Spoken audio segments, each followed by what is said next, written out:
Hello students, welcome back to our YouTube channel. Let's further continue our topic of laser physics.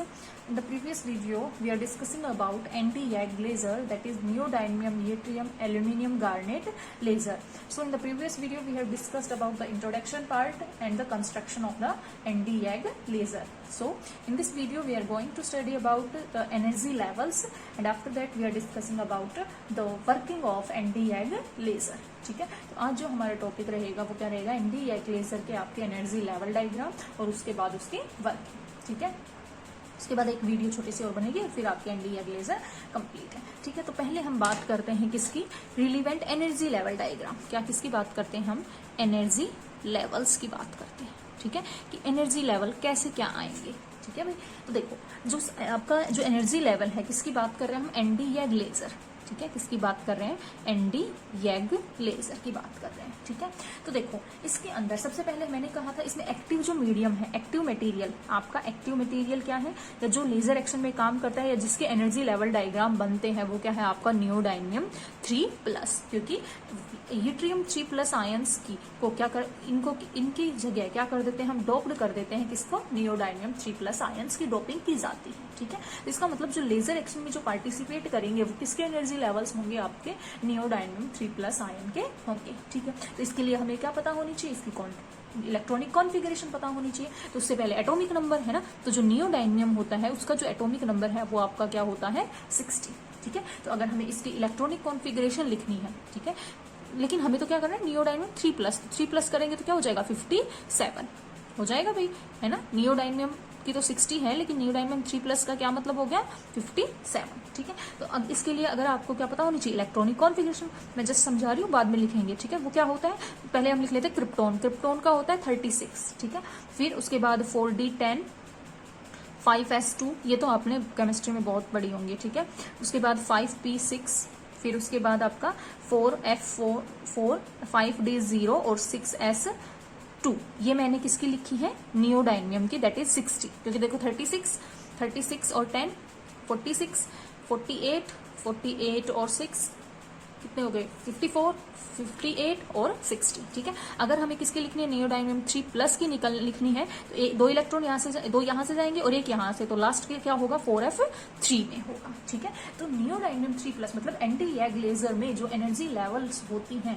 है ना, वो कहाँ किसकी वजह से आती है, वो आती है इन 3 जो है इनर सेल 4f इलेक्ट्रॉन्स की वजह से. किसकी वजह से आती है, 3 इनर सेल 4f इलेक्ट्रॉन्स की वजह से, जो किसकी वजह से स्क्रीन्ड है, आउटर 8 इलेक्ट्रॉन्स की वजह से आपके क्या है, स्क्रीन है. ठीक है, तो मेन जो है वो किसकी वजह से आती है, आपकी इन 3 4f इलेक्ट्रॉन्स की वजह से आती है, as per the electronic configuration. ठीक है, आगे बात समझिए. अच्छा, अब जो लेवल नोटेशन की अगर हम बात करें तो लेवल नोटेशन तो आपको पता है कैसे लिखी जाती है, 2s+1 l इंटू जे, एटॉमिक में पढ़ा होगा, ऐसे ही नोटेशन करते हैं, है ना. जहाँ पे s क्या होता है आपका स्पिन क्वांटम नंबर होता है, j क्या होता है टोटल एंगुलर, और l क्या होता है ऑर्बिटल. ठीक है, अब अगर हम यहाँ पे बात करें तो हमारे पास l यहाँ पे लास्ट देखो किसमें है, 4 में, तो l की वैल्यू तो क्या है 4. ये L की नहीं है, ये किसकी वैल्यू है, N की. अब L F स्टेट, कौन सी स्टेट में है, F. तो F के लिए देखो L की वैल्यू क्या होती है, 0 1 2, ये S के लिए, फिर P के लिए, फिर D. तो F के लिए जो L की वैल्यू होती है वो आपकी कितनी होती है, 6. L कितना होता है, 6, है ना. ये आप निकाल सकते हो, देखो S P D F G H I ऐसे करके. ठीक है, हाँ, तो ये 0 1 2 3 4 5 6, हाँ ठीक है, सॉरी, F के लिए कितनी होगी आपकी, L की वैल्यू 3 होगी. ठीक है, तो इस तरीके से ये आपकी क्या होती है, लेवल्स होती हैं. आई बात समझ में. तो F के लिए, F स्टेट के लिए जो L की वैल्यू है वो L की वैल्यू कितनी होती है आपकी, 3 होती है. ठीक है, आई बात समझ में. अच्छा, अब हम देखो हमने क्या कहा, हमने कहा anti-YAG लेजर में सबसे पहले हमने क्या कहा, एक्टिव मीडियम क्या है, एनर्जी लेवल किसके होंगे, फिर नियोडायमियम 3+ की इलेक्ट्रॉनिक कॉन्फ़िगरेशन देखी. तो जो मेन जो एनर्जी लेवल है वो किसकी वजह से आई, इन 3 इनर 4f इलेक्ट्रॉन्स की वजह से आई. ठीक है, ये नोटेशन का तो हम बाद में देखेंगे अच्छे तरीके से. ठीक है, तो पहले यही लिखते हैं एनर्जी लेवल में, क्या लिखेंगे, देखो ए सिंप्लीफाइड लेवल स्कीम, या ये बोल सकते हो, तो एनर्जी लेवल्स या द लेवल्स वो क्या होती हैं, अराइज फ्रॉम कहाँ से, the 3 inner shell 4f electron, inner shell 4f electrons किसके, of the Nd3 plus ion which are, जो कि क्या होते हैं, which are effectively screened by किससे, 8 आउटर इलेक्ट्रॉन्स, 8 आउटर इलेक्ट्रॉन्स कौन कौन से, ब्रैकेट में लिख सकते हो 5s2 एंड 5p6, ठीक है, एज पर इलेक्ट्रॉनिक कॉन्फ़िगरेशन,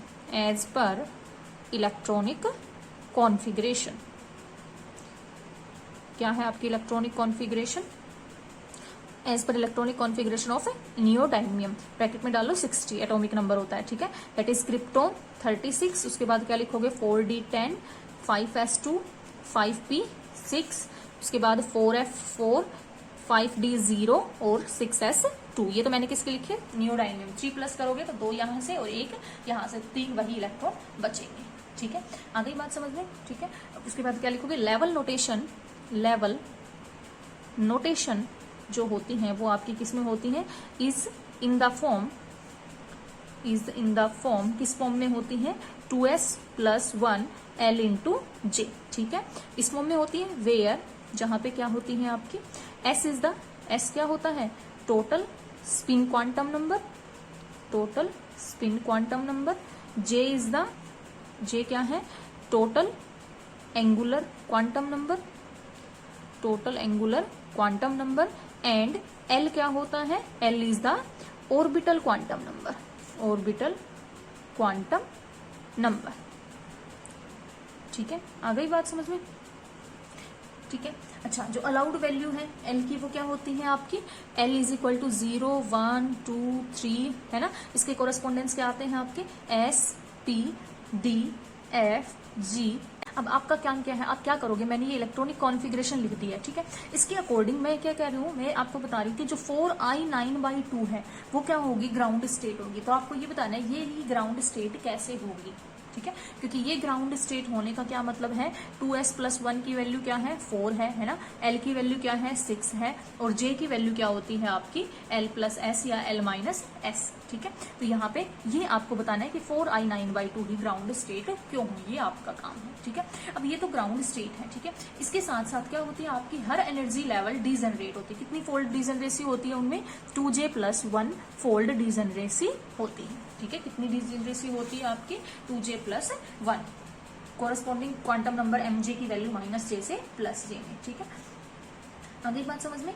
तो इसी की वजह से जो आपकी जो एनर्जी लेवल्स है, जैसे अगर हम बात कर रहे हैं, कोई आपका जो लेवल है 2s + 1 lj, वो स्प्लिट अप हो जाएगा कितने में, 2j + 1/2 अप स्टेट्स में, किसकी वजह से, ये उसकी किसकी वजह से होता है आपका, ये आपका होता है ऑक्टाहेड्रल सिमेट्री के केस में, ठीक है, जो ऑक्टाहेड्रल सिमेट्री के केस में क्या होता है, जो एंटी यैग क्रिस्टल, जो आपका यैग क्रिस्टल है, उसकी जो स्टेट्स होती हैं जिनकी सेम वैल्यू हो एनर्जी की, ठीक है, mj की जिनकी सेम एनर्जी हो, in the presence of Stark effect के प्रेजेंस में जो हर एनर्जी लेवल है वो स्प्लिट अप कितने में हो जाता है, 2j + 1/2 डबली डीजनरेट सब लेवल्स में, ठीक है। इसीलिए आपकी जो दो अलग स्टेट्स होती हैं, एक होती है आपकी 4i11/2 और एक होती है 4f3/2, वो क्या होती है, दो अलग अलग लेवल्स में कैसे स्प्लिट अप होंगी, देखो अगर हमारे पास क्या है 4i11/2 है एक स्टेट और एक आपकी होती है 4f3/2, तो मैंने कहा किसमें, 2j + 1/2 लेवल्स में, तो देखो j की वैल्यू क्या है 11/2,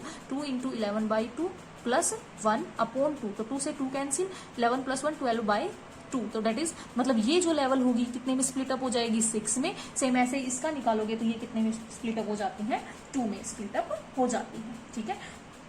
तो इस तरीके से कुछ एनर्जी लेवल डायग्राम आपका होता है। तो इसमें थोड़ा सा और लिख सकते हो, क्या लिखेंगे, हम लिखेंगे 4i9/2 is the ground level, वो क्या होती है आपकी, ग्राउंड लेवल होती है, ठीक है, corresponding to ground level, corresponding किसको करेगी, कोरस्पॉन्डिंग टू ए स्टेट, इसमें इन विच, जिसमें आपका क्या होता है 2s + 1 कितना हो गया 4 के बराबर, इसका मतलब s कितना आया 3/2, l कितना आया 6 आया, ठीक है, एंड j कितना आया आपका 9/2, ठीक है।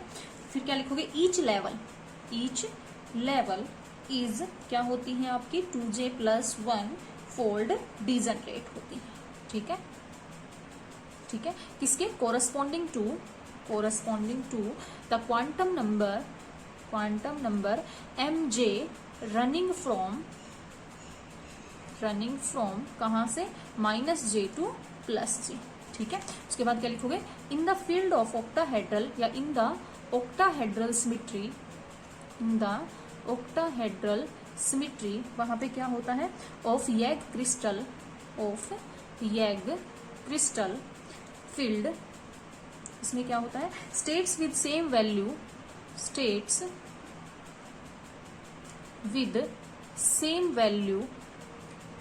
किसकी same value of mj, states with same value of mj have same energy, ठीक है। बट लेकिन the presence of Stark effect, लेकिन जो स्टार्क इफेक्ट है उसकी वजह से क्या हो जाता है, Stark effect each 2s+1 lj levels split into, वो क्या हो जाती हैं, स्प्लिट हो जाती हैं किसमें, 2j+1/2 लेवल्स में, डबली डिजेनरेट लेवल्स, इन लेवल्स में क्या हो जाती हैं, स्प्लिट अप हो जाती है, ठीक है। इसी वजह से लिखेंगे 10 हमारे पास क्या होता है, 2 आपकी जो 4i11/2 एंड 4f3/2 जो लेवल्स हैं, लेवल्स आर स्प्लिट इनटू, ये स्प्लिट हो जाती हैं किसमें, 6 and 2 लेवल्स, 6 and 2 सब लेवल्स, ठीक है। इनमें क्या हो जाती है, ये स्प्लिट अप हो जाती है, ठीक है। आगे बात समझ में, तो जो आपकी हम क्या बनाते हैं, यहाँ पे मैं एनर्जी लेवल डायग्राम बनाती हूँ, ये होती है आपकी ग्राउंड, कौन सी, 4i9/2, ठीक है, ग्राउंड लेवल। उसके बाद क्या आती है, इधर आती है आपकी 4i11/2, ठीक है। अब ये कितने में कहा, 6 में है ना, तो ये 6 में स्प्लिट अप होंगी, 1 2, ठीक है, कुछ इस तरीके से 3 4 और ये आपकी 5 और ये आपकी 6 लेवल्स में क्या हो गई है, स्प्लिट अप हो गई। फिर इसके ऊपर आती है आपकी 4f3/2, ये कितने में होती है, 2 में है ना, तो ये भी फर्दर स्प्लिट अप हो जाएंगे कितनी लेवल्स में, 2 लेवल्स में, ठीक है, जिनको हम R1 और R2 का नाम भी दे देते हैं, ये R2 आपकी और ये R1, ठीक है। इनकी जो रेंज है वो क्या है, 11,502 सेंटीमीटर इनवर्स, ठीक है, और इसकी जो है 11,414 सेंटीमीटर इनवर्स, ठीक है, और इसकी 2,526 सेंटीमीटर इनवर्स हायर वाली की, और लोअर वाली की 2,001 सेंटीमीटर इनवर्स, ठीक है, ये है। उसके बाद आपकी क्या है, इधर जो एक्साइटेड स्टेट होती हैं वो बैंड्स की फॉर्म में होती हैं, ठीक है, वो कैसी कौन सी होती हैं आपकी, 4f11 जो है 7/2 और 4 ये होती है आपकी, ये डबल होती है, 4f7/2 और 4s3/2, ठीक है, और ये होती है 4f5/2 और ये होती है एक आपकी 2h9/2, ठीक है। इस तरीके से पहले क्या होंगे, यहाँ से यहाँ आप क्या करवाते हो, एक्साइटेशन करवाते हो, ठीक है। तो अगर इसमें एक्साइट अपर में करवाना है तो आपको कितनी चाहिएगी, पंप की जो फ्रीक्वेंसी है 0.73 माइक्रोमीटर, और अगर लोअर में करवानी है तो इसके लिए कितनी चाहिए होती है, 0.8 माइक्रोमीटर, ठीक है। उसके बाद जो ट्रांजिशन लेजर एक्शन अगर यहाँ से यहाँ हुआ है तो ये कितने की एमिट करता है, 1.06 की, ठीक है। कुछ इस तरीके से आपके क्या होते हैं, लेजर ट्रांजिशंस होते हैं, ठीक है। जो मेन पंप बैंड्स हैं वो अक्कर किस पे होते हैं, 730 पे और 800 नैनोमीटर पे, ठीक है, 800 माइक्रोमीटर पे आपके और नैनोमीटर पे, और लेजर जो एक्शन जो आउटपुट होता है वो होता है आपका 4f, यहाँ पे क्या होता है आपका लेजर एक्शन होता है, ठीक है, जो एमिट करता है वेवलेंथ ऑफ 1.064 माइक्रोमीटर, जो सबसे ज्यादा पॉपुलर है, ठीक है। तो ये जस्ट क्या था, एनर्जी लेवल डायग्राम था कि कैसे क्या आपको एनर्जी लेवल डायग्राम बनाना है, ठीक है। आगे बात समझ में, ये क्या था आपका एनर्जी लेवल डायग्राम, किसके लिए, ND यैग लेजर के लिए, ठीक है। इसके बाद क्या आती है आपकी working and after that the characteristics of laser output, तो वो दोनों एक साथ करेंगे, ठीक है, क्योंकि फिर वीडियो ज्यादा बड़ी हो जाएंगी। तो वर्किंग और जो कैरेक्टरिस्टिक्स है वो हम नेक्स्ट वीडियो में डिस्कस करेंगे, ठीक है। ओके।